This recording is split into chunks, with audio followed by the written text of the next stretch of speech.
तो hello student, welcome back to my channel Samrat academy. Student, सबको मालूम है 4 अप्रैल को आप लोगों का साइंस का पेपर है। ठीक है मेरे प्यारे विद्यार्थियों, मैं वादा करता हूं आप लोगों को, सिर्फ अगर ये वीडियो देख के जाते हैं तो आप पास हो जाएंगे। सिर्फ ये अकेले वीडियो बात कर रहा हूँ, अकेले अगर वीडियो देख के जाएंगे तो पास हो जाएंगे। इसलिए क्योंकि इसमें देखिए सब लोग आप लोगों को बहुविकल्पीय लघु उत्तरीय कराते हैं। कोई आपको जल्दी देखेंगे, पूरे यूट्यूब पे जाके देखिएगा, पूरे कोई भी आप लोगों को लघु उत्तरीय और दीर्घ उत्तरीय क्वेश्चन जल्दी नहीं कराता, वो भी लिख के आपको कोई नहीं बताएगा। ठीक है, ज़्यादातर क्वेश्चन बहुविकल्पीय अति लघु उत्तरीय बताते हैं। ठीक है, लेकिन मेरा कोई सिद्धांत ऐसा नहीं है। मेरा एक ही सिद्धांत है कि सभी बच्चों का 90+ मार्क्स आए। और हिंदी में तो आप लोगों का आ ही गया है, आर्ट में भी आ ही गया है। बारी हो गई है साइंस के, साइंस में लग चुका हूं मैं। ठीक है, तो साइंस में जितने भी वीडियो आप लोगों को लगातार प्रोवाइड कर रहा हूं, बस अगर वीडियोज आप देख के जाते हैं ना तो आपके पास इतना दिमाग आपका काम करने लगेगा कि आप किसी भी क्वेश्चन का आंसर दे पाएंगे। तो मेरे प्यारे विद्यार्थियों, जैसा कि लघु उत्तरीय 4 नंबर के लिए पूछा जाता है, दीर्घ उत्तरीय 7 नंबर के लिए पूछा जाता है। आज की वीडियो में इन दोनों का ही क्वेश्चन का डिस्कस करने वाला हूं, क्योंकि सबसे ज्यादा अहम रोल प्ले करेगा यह। और वो क्वेश्चन जो कि इंपॉर्टेंट है, सीधा एग्जाम में आप लोगों को जरूर से देखने को मिलेगा। नहीं तो आप यहां से सारे क्वेश्चन नोट कर लीजिए और एग्जाम में आप लोग पेपर आएगा तो मिला लीजिएगा कि यहां से मेरा क्वेश्चन फंसा या नहीं फंसा है। ठीक है, तो वीडियो को लाइक कर दीजिए। 5000 लाइक, 5000 लाइक इस वीडियो पर हमने रखा है और इसको पूरा आप ही कराएंगे, क्योंकि मेरे प्यारे विद्यार्थी वीडियो बहुत ज़्यादा तगड़ी है। ठीक है, तो चलिए मेरे प्यारे विद्यार्थी वीडियो स्टार्ट करते हैं। जो जो क्वेश्चन बताऊंगा उस क्वेश्चन को एकदम अच्छे से रीड करके और नोट करके ही आपको जाना है। देखिए मेरे प्यारे विद्यार्थियों, पहला प्रश्न लघु उत्तरीय का पहला प्रश्न है। देखिए प्रश्न 1 तरीके, 2 तरीके, 3 तरीके और 4 तरीके से एक ही प्रश्न 4 तरीके से पूछा जाता है। पहला कि प्लास्टर ऑफ पेरिस बनाने की एक रासायनिक समीकरण लिखिए। या तो क्वेश्चन ले लेगा इस तरह कि प्लास्टर ऑफ पेरिस बनाने की विधि तथा एक उपयोग लिखिए। या तो क्वेश्चन इस प्रकार पूछेगा कि प्लास्टर ऑफ पेरिस बनाने की एक विधि एवं एक उपयोग को आवश्यक रासायनिक समीकरण देते हुए लिखिए। या तो आपको कहेगा कि प्लास्टर ऑफ पेरिस बनाने की एक विधि लिखिए तथा इसकी जल के साथ रासायनिक अभिक्रिया लिखिए। मतलब कि यह प्रश्न 4 तरीके से पूछा जाता है और चारों में से किसी भी तरीके से पूछे उसका उत्तर एक ही देंगे जो आपको बताने वाला हूं। ठीक है, चलिए नोट कर लीजिए, चारों तरीके से पूछा जाता है। देखिए उत्तर में सबसे पहले आप देखिए उत्तर है, उत्तर में आपको हेडिंग डालना है प्लास्टर ऑफ पेरिस का रासायनिक नाम। पहले तो उसका नाम जानेंगे। तो देखिए प्लास्टर ऑफ पेरिस का जो रासायनिक नाम है वो है calcium sulphate hemihydrate. Calcium sulphate hemihydrate है प्लास्टर ऑफ पेरिस का रासायनिक नाम। इसका अणु सूत्र भी लिखिए CaSO4 ½ H2O, या तो आप इसको कह सकते हैं कि CaSO4 2 H2O, दोनों तरीके से कह सकते हैं। ठीक है, या लगा हुआ है, या तो आप ये कह दीजिए या तो ये, अणु सूत्र 2 इसके हैं। और रासायनिक नाम कैल्शियम सल्फेट हेमीहाइड्रेट। क्लियर हो गया। चलिए फिर अगली हेडिंग आपकी रहेगी बनाने की विधि। क्या हेडिंग रहेगी? बनाने की विधि। अगली हेडिंग रहेगी आपकी बनाने की विधि, और इसके नीचे अगर आप अंडरलाइन कर देते हैं तो और ही 4 चांद लग जाएगा। ठीक है, बनाने की विधि में लिखेंगे कि जिप्सम को 120 या 130 डिग्री सेल्सियस तक गर्म करने पर प्लास्टर ऑफ पेरिस बनता है। जिप्सम को 120 या 130 डिग्री सेल्सियस तक गर्म करने पर प्लास्टर ऑफ पेरिस बनता है। जैसे में देख सकते हैं ये जिप्सम आपका है। क्या है जिप्सम? उसको देखिए 120 से 130 डिग्री सेल्सियस पर गर्म करता हूं तो देखिए प्लास्टर ऑफ पेरिस का निर्माण हो रहा है। ठीक है, इसके बाद आपको डालना है हेडिंग जल से क्रिया। अगर जल से इसका रिएक्शन कराया जाए तो क्या होगा? तो कह रहा है कि इसकी जल के साथ अभिक्रिया करने पर जिप्सम का निर्माण होता है। अगर प्लास्टर ऑफ पेरिस का जल के साथ अभिक्रिया करा दूं तो जिप्सम का निर्माण होता है और इसे प्लास्टर ऑफ पेरिस का जमना कहते हैं। यह क्रिया ऊष्माक्षेपी होती है। ठीक है, लिख भी सकते हैं आप। देखिए इसका रिएक्शन लिख लीजिए यहाँ पे। देखिए जल के साथ अभिक्रिया करा रहा हूँ तो देखिए जिप्सम प्राप्त हो रहा है। ये प्लास्टर ऑफ पेरिस है, जल के साथ अभिक्रिया करा रहा हूँ तो जिप्सम प्राप्त हो रहा है। देखिए कह रहा है प्लास्टर ऑफ पेरिस के जमने से आयतन में प्रसार होता है, आयतन में बढ़ोतरी होती है, प्रसार होता है उसका।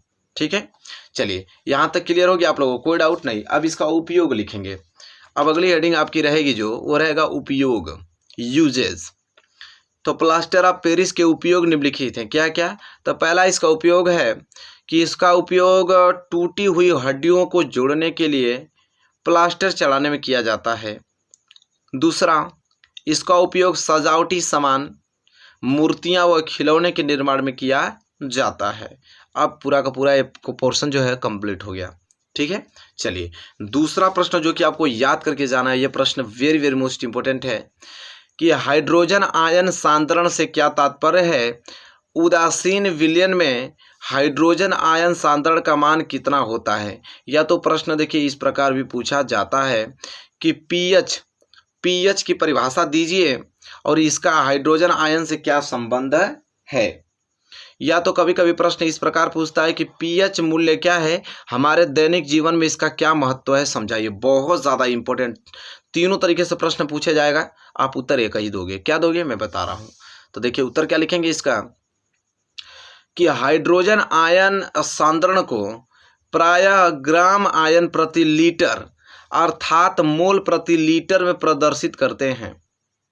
हाइड्रोजन आयन सांद्रण सामान्यतः एक से सुविधाजनक रूप में प्रदर्शित करने के लिए, ठीक है, सोरेनसन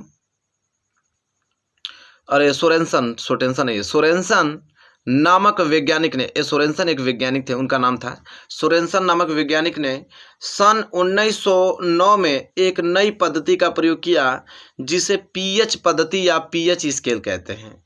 और इस पद्धति के अनुसार यह कहा उन्होंने कि पीएच बराबर minus log H plus ion बराबर लॉग 1/H प्लस आयन। और ये जो कोष्टक में अगर घेर देंगे तो यह सांद्रण को प्रदर्शित करता है। किसको? सांद्रण को प्रदर्शित करता है। फिर उसके जस्ट नीचे लिखेंगे हाइड्रोजन आयनों के मोल प्रति लीटर में सांद्रण के ऋणात्मक लघुगणक को पीएच स्केल कहते हैं। देखिए क्या करा है, सांद्रण के ऋणात्मक लघुगणक को हम पीएच कहते हैं। दूसरे शब्दों में आप ये कह सकते हैं कि हाइड्रोजन आयनों के मोल प्रति लीटर में सांद्रण के व्युत्क्रम में लघुगणक को पीएच कहते हैं। उपयुक्त संबंध को इस प्रकार भी प्रदर्शित किया जा सकता है, मतलब इस प्रकार भी लिख सकते हैं H प्लस आयन और कोष्टक में सांद्रण को डिनोट करता है बराबर 10 power minus pH, 10 power minus pH mole प्रति लीटर, इस प्रकार भी प्रदर्शित कर सकते हैं। उदासीन विलयन का पीएच 7 होता है, अतः उदासीन विलयन में हाइड्रोजन आयन सांद्रण का मान जो होता है 1.10⁻7 मोल प्रति लीटर होता है। देखिए कुछ फैक्चुअल चीज़ें जो कि आपको लिखना है कि H प्लस आयन जो कि सांद्रण को डिनोट करता है कोष्टक बराबर 10 पावर माइनस पीएच मोल प्रति लीटर होता है। ठीक है, OH ऋणात्मक बराबर 10 पावर माइनस POH मोल प्रति लीटर, इस तरह भी लिख सकते हैं, ये क्षार को डिनोट करता है। इसके बाद कह रहा है कि पीएच प्लस POH, ठीक है, बराबर 14 होता है। मिलाकर दोनों को, अम्ल और क्षार दोनों का पीएच स्केल कितना होता है? 14 तक होता है। जल का आयनिक गुणनफल जो होता है यह होता है 25 डिग्री सेंटीग्रेड ताप पर किलोवाट 10 पावर माइनस 14 होता है। उदासीन विलयन में हाइड्रोजन H प्लस OH ऋणात्मक के बराबर होता है। उदासीन विलयन में जो हाइड्रोजन आयन की सांद्रता है OH और ऋणात्मक सांद्रता की क्या होता है? बराबर होता है। ये फैक्चुअल चीज़ें नहीं लिखेंगे तभी काम चलेगा, लेकिन मैं जानकारी के तौर पर लिख दिया हूँ, यहाँ तक लिखेंगे तो पूरा नंबर मिल जाएगा। ठीक है, ये फैक्चुअल चीज़ें ताकि जानकारी प्राप्त हो पाए। तीसरा प्रश्न जो कि मोस्ट इंपॉर्टेंट है, जो कि आपको किसी कीमत पर इसको याद करके ही जाना है मेरे प्यारे विद्यार्थियों, क्या है कि विरंजक चूड़ का निर्माण कैसे किया जाता है, इसके कोई दो उपयोग लिखिए। या तो अथवा करके इस प्रश्न इस प्रकार भी पूछा है कि विरंजक चूड़ के बनाने की विधि का और रासायनिक समीकरण लिखिए। या तो प्रश्न पूछता है कि विरंजक चूड़ के उपयोग बताइए। ठीक है, बहुत ज़्यादा एमपी प्रश्न है। तो मेरे प्यारे विद्यार्थी उत्तर कैसे देंगे इसका? चलिए उत्तर लिखिए। उत्तर में कि जलीय सोडियम क्लोराइड के विद्युत अपघटन से क्लोरीन का निर्माण होता है। जलीय सोडियम क्लोराइड के विद्युत अपघटन से क्लोरीन का निर्माण होता है और इस क्लोरीन गैस का उपयोग जो होता है विरंजक चूड़ के उत्पाद के लिए किया जाता है। शुष्क बुझा हुआ चूना कैल्शियम हाइड्रोक्साइड पर क्लोरीन की क्रिया से विरंजक चूड़ का निर्माण होता है और विरंजक चूड़ को CaOCl2 से दर्शाया जाता है। विरंजक चूड़ का सूत्र जो होता है CaOCl2 से दर्शाते हैं। यद्यपि वास्तविक संगठन काफ़ी इसका जटिल होता है। ठीक है, कह रहा है यहाँ पे इसका रिएक्शन देखिए, कैल्शियम हाइड्रोक्साइड को जब क्लोरीन के साथ अभिक्रिया करेंगे तो कैल्शियम ऑक्साइड क्लोराइड बनेगा, विरंजक चूड़ जो कि बनता है और ये जल प्राप्त होता है। ठीक है, ये रिएक्शन लिख देना है। विरंजक चूड़ का उपयोग अगली हेडिंग बना के लिखना है। पहला उपयोग कि वस्त्र उद्योग में सूती एवं लिनेन के विरंजक के लिए, कागज की फैक्ट्री में लकड़ी के मज्जा एवं लाउड्री में साफ कपड़ों के विरंजक के लिए करते हैं, विरंजन के लिए करते हैं इसका उपयोग। दूसरा, कई रासायनिक उद्योगों में एक उपचाय के रूप में भी इसका प्रयोग करते हैं। तीसरा, पीने वाले जल को जीवाणुओं से मुक्त करने और जल की अस्थायी कठोरता को हटाने के लिए भी इसका उपयोग करते हैं। ठीक है मेरे प्यारे विद्यार्थियों, आई होप क्लियर हो गया होगा ये प्रश्न। अगला प्रश्न जो कि किसी कीमत पे आपको तैयार करके जाना है वो यह है कि उदासीनीकरण क्रिया को उदाहरण देकर स्पष्ट कीजिए। किसी धातु द्वारा अम्ल से लवण बनाने तथा धात्विक ऑक्साइड द्वारा अम्ल से लवण बनाने में कौन सी क्रिया उदासीनीकरण है और कौन सी नहीं, उदाहरण देकर आपको समझाना है। बहुत ज़्यादा इंपॉर्टेंट है उदासीनीकरण अभिक्रिया। तो चलिए देखते हैं, लिखेंगे कैसे कि किसी अम्ल एवं क्षार के संयोग से लवण एवं जल बनाने की जो रासायनिक क्रिया को ही हम क्या कहते हैं, उदासीनीकरण कहते हैं। जैसे देख सकते हैं NaOH आपका क्षार है, HCl अम्ल है, और अम्ल और क्षार मिलकर लवण तथा जल बना रहा है। ठीक है, चलिए क्लियर हो गया। तो जब अम्ल और क्षार मिलकर लवण तथा जल बनाए उसे हम कहते हैं उदासीनीकरण अभिक्रिया। फिर नीचे लिखेंगे कि वास्तव में अम्ल एवं क्षार के संयोग से हाइड्रोजन प्लस आयन तथा OH ऋणात्मक आयनों के संयोग से H2O अणु का बनना ही उदासीनीकरण का प्रमुख लक्षण है। किसी धातु की अम्ल से क्रिया होने पर लवण का बनना उदासीनीकरण नहीं है, क्योंकि इस क्रिया में H प्लस तथा OH माइनस के संयोग से जल H2O नहीं बन रहा है, इसलिए। ठीक है, जैसे धातु आपका है जिंक सल्फ्यूरिक अम्ल है, ये आपस में क्रिया के लवण तथा हाइड्रोजन गैस बना रहा है, परंतु धात्विक ऑक्साइड एवं अम्ल के संयोग से लवण बनना उदासीनीकरण है। कह रहा है कि धात्विक ऑक्साइड एवं अम्ल के संयोग से जो लवण बनता है वो उदासीनीकरण है, क्योंकि इस क्रिया में H2O का अणु बनता है। जैसे देख सकते हैं धात्विक ऑक्साइड है ZnO और अम्ल है HCl, ये आपस में अभिक्रिया करके लवण तथा जल बना रहा है, मतलब ये आपका उदासीनीकरण अभिक्रिया है। और यहाँ पे ऊपर वाला में देखिए जल नहीं बना रहा था, हाइड्रोजन गैस बना रहा था, तो उदासीनीकरण क्रिया नहीं है। ठीक है, पूरा डाउट क्लियर हो रहा है मेरे प्यारे विद्यार्थियों। चलिए अगला प्रश्न जो कि आपको किसी कीमत पे तैयार करके जाना है वो यह प्रश्न है मेरे प्यारे विद्यार्थियों, बहुत ज्यादा इंपॉर्टेंट है। इस प्रश्न को तैयार करके आपको जाना है। देखिए 3 तरीके से यह प्रश्न पूछा जाता है। ठीक है, कि बेकिंग पाउडर या खाने वाले सोडा का रासायनिक नाम एवं अणुसूत्र क्या है और इसके बनाने की विधि एवं 2 प्रमुख रासायनिक गुण समीकरण देते हुए लिखिए। बहुत ज़्यादा इंपॉर्टेंट। या तो प्रश्न ऐसे पूछता है कि बेकिंग सोडा बनाने की 2 विधियां रासायनिक समीकरण सहित लिखिए, या तो प्रश्न इस प्रकार पूछेगा कि बेकिंग सोडा का रासायनिक नाम एवं अणुसूत्र लिखिए और इसे बनाने की विधि का रासायनिक समीकरण लिखिए। इतना ज़्यादा इंपॉर्टेंट है, यहाँ ये क्वेश्चन बनना तय है 2022 बोर्ड एग्जाम में। ठीक है, तो देखिए सबसे पहले उत्तर में आप हेडिंग डालेंगे क्या, बेकिंग सोडा। हेडिंग आपकी क्या रहेगी, बेकिंग सोडा रहेगी। या लिखेंगे कि बेकिंग पाउडर या खाने के सोडे का जो रासायनिक नाम है उसे सोडियम बाइकार्बोनेट कहते हैं और इसका जो अणुसूत्र है वो है NaHCO3, सोडियम बाइकार्बोनेट। ठीक है, फिर हेडिंग डालेंगे बनाने की विधि। लिखेंगे कि इसे सोडियम कार्बोनेट के जलीय विलयन में कार्बन डाइऑक्साइड गैस प्रवाहित करके बनाया जाता है। जैसे देखिए Na2CO3। ठीक है, ये आपका है सोडियम बाइकार्बोनेट, जल के साथ अभिक्रिया करके कार्बन डाइऑक्साइड की उपस्थिति में इसे अभिक्रिया करके देखिए यहाँ पे NaHCO3 का निर्माण हो रहा है। ठीक है, सोडियम बाइकार्बोनेट का, ये आपका सोडियम कार्बोनेट है Na2CO, ये सोडियम कार्बोनेट जल के साथ अभिक्रिया कर कार्बन डाइऑक्साइड की उपस्थिति में मिलकर यह बनाता है NaHCO3, मतलब सोडियम बाइकार्बोनेट बनाता है। और दूसरा किस प्रकार बना सकते हैं, तो अमोनिया में बाइन के कार्बोनेशन द्वारा। ठीक है, अमोनिया से देखिए NaCl, सोडियम क्लोराइड को जल के साथ अभिक्रिया करके कार्बन डाइऑक्साइड की उपस्थिति में अमोनिया के साथ अभिक्रिया करके हम अमोनिया क्लोराइड और खाने का सोडा का निर्माण कर सकते हैं। ठीक है, क्लियर हो गया। चलिए अब रासायनिक गुण इसका लिखना है।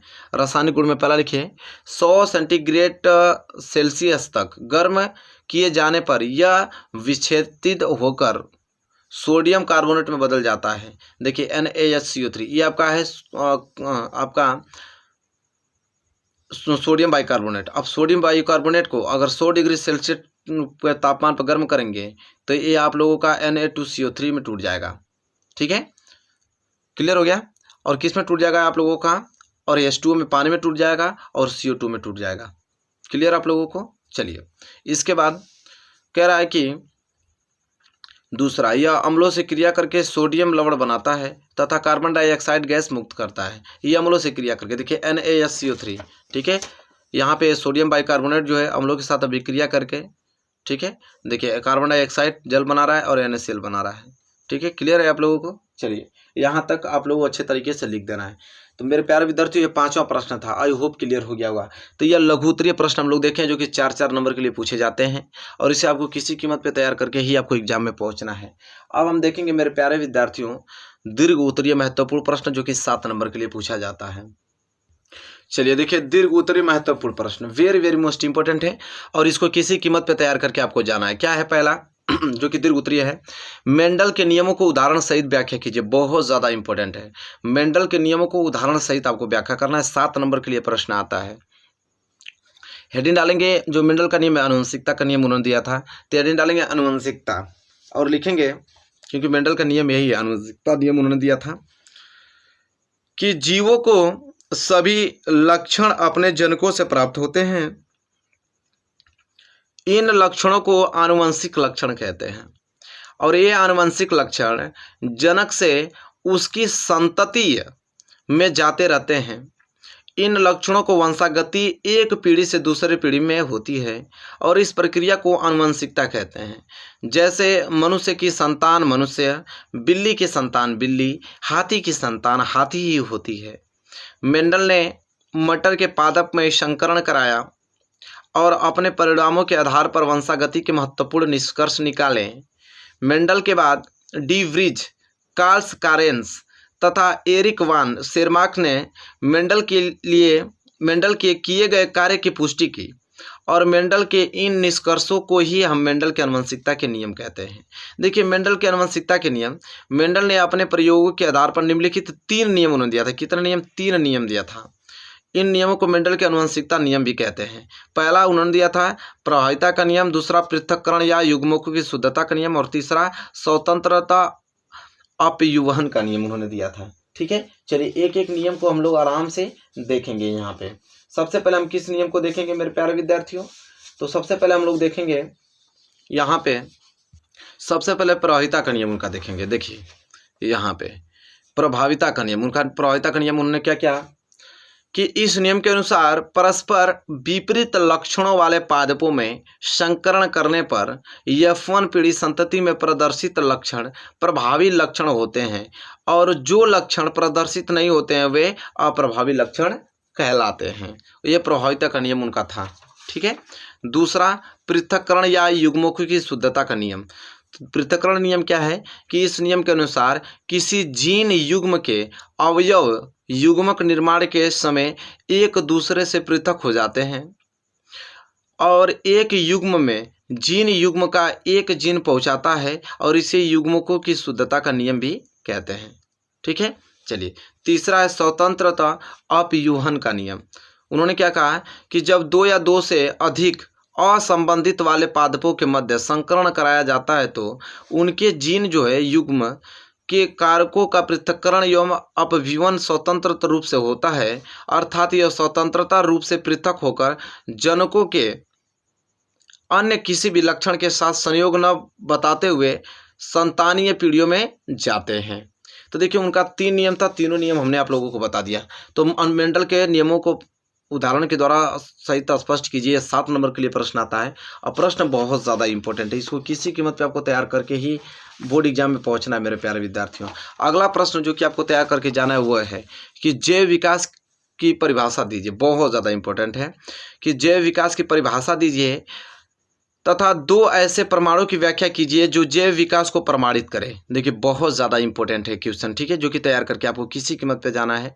हेडिंग डालना है जैव विकास और लिखेंगे इसमें कि सरल संरचना वाले जीवों से आधुनिक जटिल जीवों के क्रमिक विकास को ही हम जैव विकास कहते हैं। फिर देखिए हेडिंग डालेंगे लेमार्कवाद। लिखेंगे कि जीन बैप्टिस्ट डी लेमार्क 1744 से 1829 तक एक फ्रांसीसी वैज्ञानिक थे। उन्होंने सन 1809 में जैव विकास के बारे में अपने सिद्धांत को फिलॉसफी जूलॉजिक नामक पुस्तक में प्रकाशित कराया और उनका सिद्धांत लेमार्कवाद के नाम से क्या हुआ, प्रचलित हुआ। इन्होंने मुख्यतः 4 बातों पर प्रकाश डाला। पहला, जीवों के आकार में वृद्धि की प्रवृत्ति। उन्होंने कहा कि लेमार्क के अनुसार जीवधारियों और उनके अंगों के आकार में वृद्धि तथा विकास की स्वाभाविक प्रवृत्ति होती है।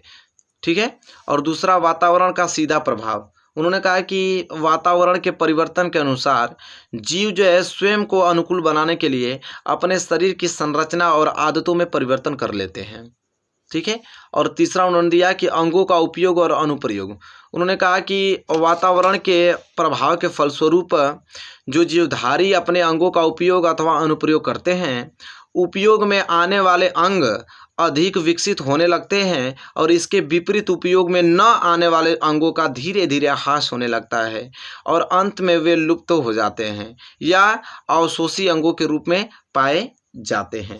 तो ये तो अंगों का उपयोग और अनुप्रयोग। तीसरा, चौथा किन बातों पर प्रकाश उन्होंने डाला? उपार्जित लक्षणों की वंशागति। उन्होंने कहा कि इसके अनुसार जो प्रत्येक जीव हैं अपने जीवन काल में जिसे वातावरण में रहता है उसे प्रभाव से अनेक लक्षण उपार्जित करता है। यही उपार्जित लक्षण जो है उसकी संतान में पहुंच जाते हैं और तथा धीरे धीरे नई जाति बन जाती है। कोई भी अंग जिसका लगातार प्रयोग होता है धीरे धीरे वो आकार में बढ़ता जाता है तथा जिस अंग का प्रयोग नहीं होता है उसका क्रमशः ह्रास होता है। ठीक है। चलिए, इसके बाद आपको हेडिंग डालना पड़ेगा जैव विकास का प्रमाण क्या है। जैव विकास का प्रमाण, क्योंकि 7 नंबर के लिए तो पूरा डिटेल में लिखना पड़ेगा आप लोगों को। जैव विकास का प्रमाण में पहला, अफ्रीका के जंगलों में वातावरणीय परिवर्तन के कारण घास तथा शाकीय पादप नष्ट हो जाते हैं, जिस कारण जिराफ पूर्वजों को जो कि सामान्य आकार के थे ऊंचे पादपों से भोजन प्राप्त करने के प्रयास में अपनी गर्दन तथा आगे की टांगों का अधिक उपयोग करना पड़ा। इसी कारण इनकी लंबाई क्या हुई? बढ़ गई।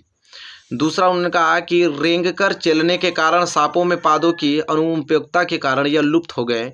लेमार्कवाद के अनुसार कोई जीव यदि उसके किसी अंग का अधिक उपयोग करे तो वह आगे की पीढ़ी में विकसित हो जाता है, किंतु यदि वह किसी अंग का उपयोग न करे तो वह लुप्त हो या निष्क्रिय हो जाता है।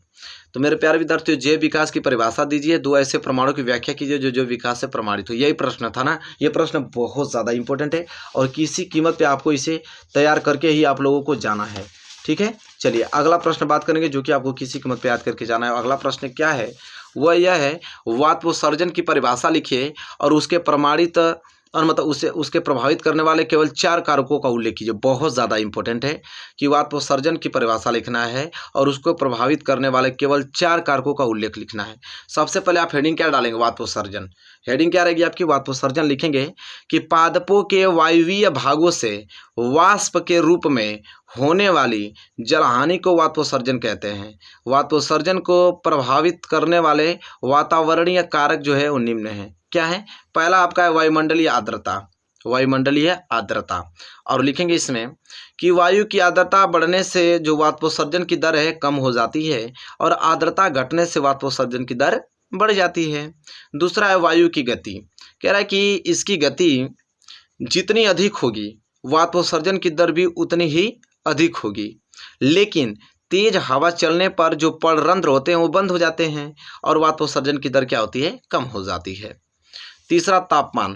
कह रहा है कि वायुमंडलीय ताप में वृद्धि होने के कारण वायु की आर्द्रता कम हो जाती है और वाष्पोत्सर्जन की दर क्या होती है? बढ़ जाती है। तापमान कम होने पर जो वाष्पोत्सर्जन की दर है कम हो जाती है। ठीक है। चौथा है प्रकाश तीव्रता। प्रकाश की तीव्रता में वृद्धि के साथ तापमान में वृद्धि और वायुमंडलीय आर्द्रता कम हो जाती है, जिससे वाष्पोत्सर्जन की दर जो होते हैं बढ़ जाता है। ठीक है। चलिए मेरे प्यारे विद्यार्थी, ये तो क्लियर हो गया ना वाष्पोत्सर्जन की परिभाषा, और इसको प्रभावित करने वाले केवल 4 कारक पूछा तो चारों कारक हमने बता दिया। इसके बाद जो अगला प्रश्न है बहुत ज़्यादा इंपॉर्टेंट जो कि तैयार करके आपको जाना है, वो है आपका कि उत्सर्जन किसे कहते हैं। बहुत ज़्यादा इंपॉर्टेंट प्रश्न है। क्या है मेरे प्यारे विद्यार्थियों?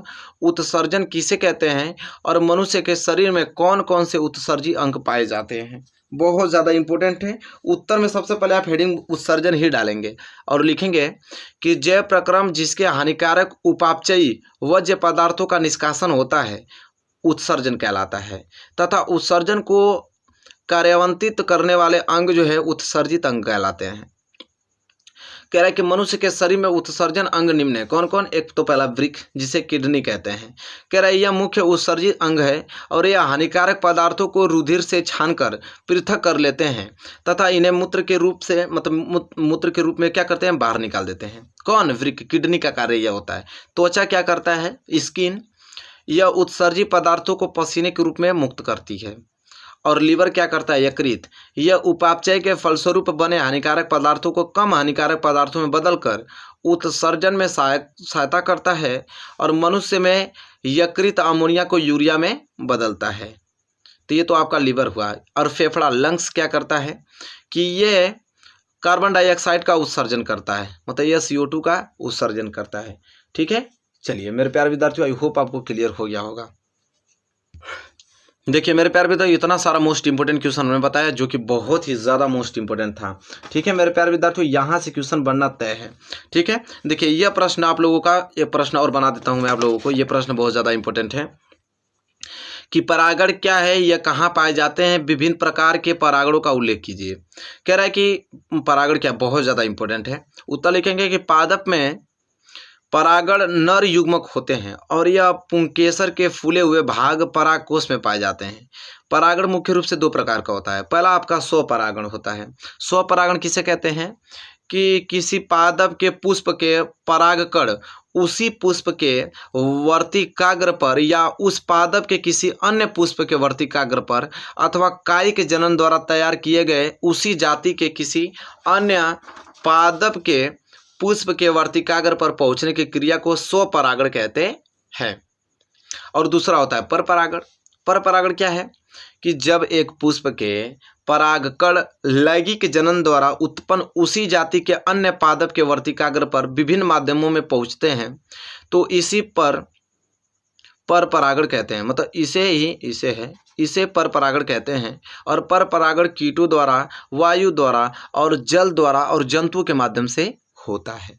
ठीक है, चलिए मेरे प्यारे विद्यार्थियों, देखिए इस वीडियो में हमने टोटल आप लोगों को बहुत ज़्यादा महत्वपूर्ण प्रश्न बताया।